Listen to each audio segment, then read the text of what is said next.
हमारे साथ हैं डॉक्टर अनुराग मेहरोत्रा, जाने माने कार्डियोलॉजिस्ट हैं। बहुत बहुत स्वागत है डॉक्टर मेहरोत्रा आपका शो पे। अब डॉक्टर मेहरोत्रा के पास चलते हैं। डॉक्टर मेहरोत्रा, जो डॉक्टर नैथानी ने कहा एंडोकार्डाइटिस का, जिन्होंने जो बात किया ये एक नोन रिस्क फैक्टर है फॉर पुअर हाइजीन, जो है वो नोन फैक्टर है इन्फेक्टिव एंडोकार्डाइटिस का, जो कि एक जितना मैं समझ पा रहा हूँ, जितना स्टडी मैंने किया, एक संभवतः एक हार्ट वॉल्व इन्फेक्शन है। बट ये कैसे एसोसिएटेड है सर, थोड़ा सा इसको बताएं। पुअर जो ओरल हाइजीन है वो कैसे इससे एसोसिएटेड है?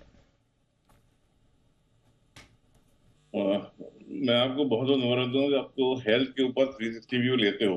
हर चीज का क्या इंटरलेशन है उसके ऊपर आप अपने शोज रखते हो। Really beneficial in public at large. Thank you sir. बात आज ओरल हेल्थ और हार्ट की चल रही है, तो ओरल हेल्थ हाइजीन है वो कैसे इससे एसोसिएटेड है? मैं आपको बहुत बहुत मुबारक दूं कि आपको हेल्थ के ऊपर 360 व्यू लेते हो। हर चीज का क्या इंटरलेशन है उसके ऊपर आप अपने शोज रखते हो। Really beneficial in public at large. Thank you sir. बात आज ओरल हेल्थ और हार्ट की चल रही है, तो ओरल हेल्थ और हार्ट का डायरेक्ट कोरिलेशन है। That correlation is in three forms. अभी जैसे नथानी साहब कह रहे थे कि infective endocarditis it is not very common condition, जिनमें वेल्व की कुछ प्रॉब्लम होती है।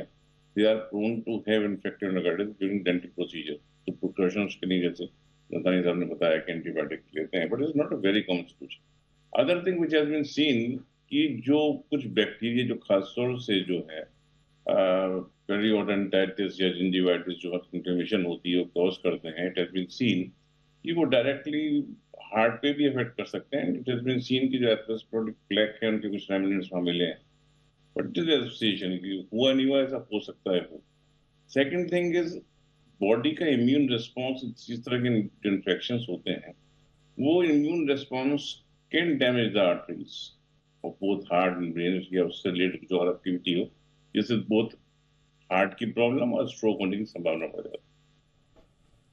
Right third sir. Most important thing is about oral hygiene is the risk factors which are associated with the heart, like smoking, like tobacco use. Tobacco substances in many form. India अपने आप में एक अलग country है इस चीज के लिए। कितने तरीके का तंबाकू लोग खाते हैं। सिगरेट स्मोकिंग है, बीड़ी स्मोकिंग है, लेकिन तमाम चूने का तंबाकू और ये जो तंबाकू मसाले के साथ होता है, पान के साथ होता है, और बहुत तरीके की चीजें हैं। तो they are the real problem. वो हाइजीन के इशू भी हैं और they directly damage the heart itself. They make a person prone to develop heart disease. अभी राइट। डिफरेंट स्टडीज की बात हो रही थी।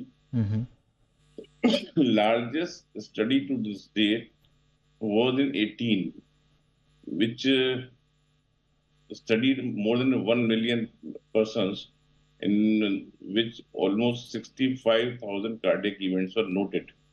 तो उसको जब एनालाइज करा गया तो उसमें ये देखा गया कि there was moderate correlation between poor oral health and cardiac conditions, but when smoking was also considered in this particular group, so that difference was negated. There was no difference between the group when smoking was included in this. तो मेरा कहने का मतलब ये है कि direct health जो है जी, ओरल हेल्थ जो है वो इम्पोर्टेंट है, लेकिन साथ में जो रिस्क फैक्टर्स होते हैं जो कि वो भी असर करते हैं दांतों में जड़ेगा और बाकी शरीर पे भी असर डालते हैं, वो ज्यादा बड़ा फैक्टर। अभी एब्सोल्युटली। जैसे साहब कह भी रहे थे कि वो ओरल नहीं, हेल्थ बिल्कुल सर, मुझे लगता है कि ये आपने बहुत इंपॉर्टेंट एंगल डाला कि एक तो ओरल हाइजीन का इशू, उसका ध्यान रखना, और ऊपर से अगर आपकी इस तरह की सेडेंटरी लाइफस्टाइल है या फिर आप अल्कोहलिक हैं या स्मोक करते हैं, तो तब तो आप समझ लीजिए कि और ज़्यादा रिस्क कैटेगरी में है। डॉक्टर मेहरोत्रा, बहुत सारी स्टडीज़ ऐसी आई हैं जिसमें बच्चों पर स्टडी हुई है कि जो बच्चों का जो बचपन में जो ओरल हाइजीन है आगे चलकर उनके कार्डियोवैस्कुलर हार्ट पर भी असर डालती है। और एक नहीं है, कई स्टडीज हैं 2000 और 2001 के बाद से अब तक तो मैं देख रहा हूं कि कम से कम 7-8 ऐसी स्टडीज आ चुकी हैं जो एक ही दिशा में रिस्क फैक्टर्स की ओर इशारा कर रही हैं। तो सर, बच्चों में बचपन में या ओरल हाइजीन का ये एटिकेट्स पनपना, उनके बीच में उनको एनकरेज करना कितना इंपॉर्टेंट होगा सर? ओरल हाइजीन पे हम जो फोकस कर रहे हैं, तो किसी भी एक ट्रेट जो है किसी पर्सनैलिटी का, वो पूरी पर्सनैलिटी को अफेक्ट करता है। हम ओरल हाइजीन की बात करते हैं तो ओवरऑल हेल्थ की बात भी वहीं आ जाती है। जैसे बच्चों की बात हो रही है कि बच्चे अगर 2 टाइम ब्रश नहीं करते हैं, तो इट ऑल्सो इंडिकेट्स कि उनकी अगर 2 टाइम ब्रश नहीं कर रहे हैं तो बाकी चीजों में भी अवेयरनेस बाकी चीजों के लिए भी कम होगी। किस तरह का खाना वो खा रहे हैं, किस समय लेट नाइट खाना खा रहे हैं, बाकी सब चीजें ठीक है कि नहीं। इट हैज बीन सीन कि जिनके अंदर जो ओरल हाइजीन ठीक नहीं रहती बच्चों में, तो अर्ली एडल्टहुड में हार्ट की प्रॉब्लम या कार्डियोवैस्कुलर डिसऑर्डर ज्यादा होते हैं, इसमें कोई शक ही नहीं है। लेकिन कारण उसका सिर्फ ओरल हाइजीन एक मार्कर हो सकता है उस चीज का, एसोसिएशन इज देयर, लेकिन कॉजल एस्पेक्ट जो है वो भी हो सकता है। लेकिन साथ की habits they are more important, कि वो क्या खा रहे हैं। मोस्ट ऑफ द टाइम ये देखा गया है कि इस तरह के लोग जिनमें हाइजीन पुअर होती है, उनकी बाकी habits, eating habits, sedentary habits, बाकी चीजों में भी असर होता है। तो वो कुल मिला के धीमे धीमे वो पूरे शरीर को प्रभावित करता है।